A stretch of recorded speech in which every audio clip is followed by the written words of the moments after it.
औज़ुबिल्लाहिमिनश्शैतानिर्रजीम बिस्मिल्लाहिर्रहमानिर्रहीम। अस्सलामुअलैकुम। मेरा नाम सोबिया अली है और मैं आपकी इस्लामियात की टीचर हूँ। प्यारे बच्चों, आज हम लेक्चर नंबर 6 का आगाज़ करेंगे और आज की इस वीडियो में हम एक नया सबक पढ़ेंगे जिसका नाम है आदाब ज़िंदगी, और ये आपकी किताब के सफ़ा नंबर 64 पर मौजूद है। बेटा, ज़िंदगी गुजारने के लिए कुछ न कुछ आदाब होते हैं। हम उन आदाब के मुताबिक ही अपनी ज़िंदगी को बसर करते हैं। मस्जिद के आदाब भी हम पर ज़रूरी हैं। प्यारे बच्चों, मस्जिद अल्लाह का घर है। मुसलमान मस्जिद में 5 वक्त नमाज पढ़ने जाते हैं। नबी करीम सल्लल्लाहु अलैहि वसल्लम ने हमें अल्लाह के घर में दाखिल होने, वहाँ बैठने और बाहर निकलने के कुछ आदाब सिखाए हैं। मस्जिद के मायने है सजदे करने की जगह, और मस्जिद से मुराद वो जगह होती है जहाँ मुसलमान दिन रात में 5 बार नमाज अदा करते हैं। मस्जिद अल्लाह का घर है और इबादत करने की जगह भी।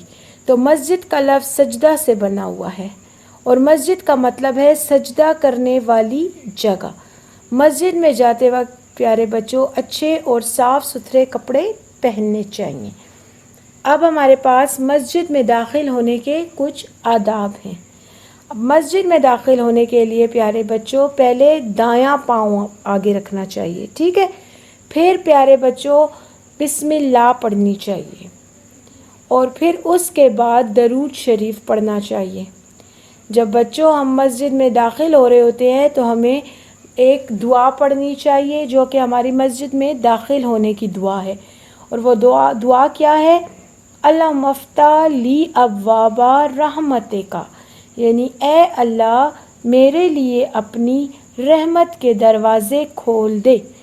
अब प्यारे बच्चों, मैं आपको एक बात यहाँ पर बताती चलूँ कि अक्सर ये होता है कि बच्चे भूल जाते हैं कि पहले कौन सा पाँव अंदर लेके जाना है, ठीक है।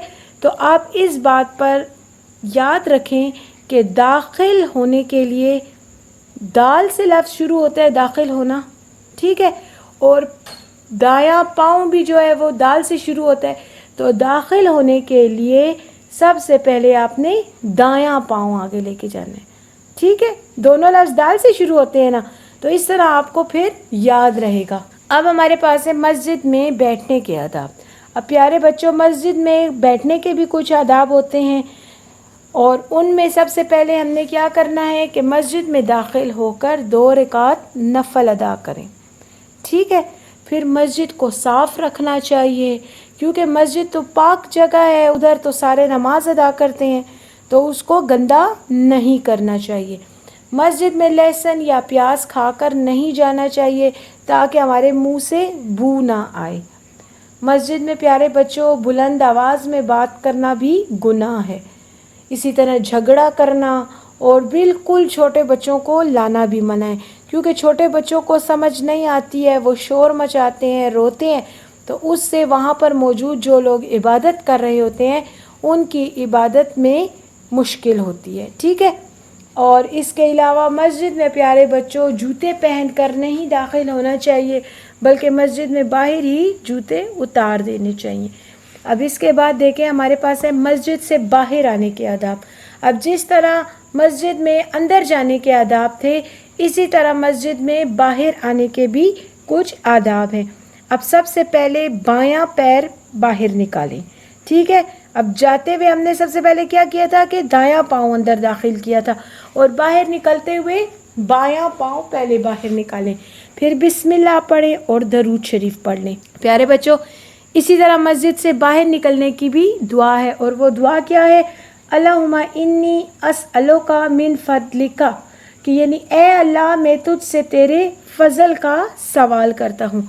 आप प्यारे बच्चों यहाँ पर भी वही बात मैं आपको समझा दूँ कि जैसे दाखिल होते हुए दाल था, यानी दाल दाखिल होना और दायां पाँव भी दाल से, इसी तरह मस्जिद से बाहर आते हुए बे से क्या होता है? बाहर, और बे से क्या होता है? बायां पाँव। तो दोनों एक ही लफ्ज़ से शुरू होते हैं। तो आपने ये जहन में रख लेना है कि जब आप बाहर निकलते हैं तो पहले बायां पाँव बाहर निकालते हैं, ठीक है। उम्मीद है कि आप सब बच्चों को इसकी समझ आ गई होगी और अब आपने घर में इसकी पढ़ाई अच्छी तरह कर लेनी है ताकि आपको और भी समझ आ जाए اور آپ مسجد کے آداب کی خلاف ورزی نہ کریں. ٹھیک ہے، شکریہ.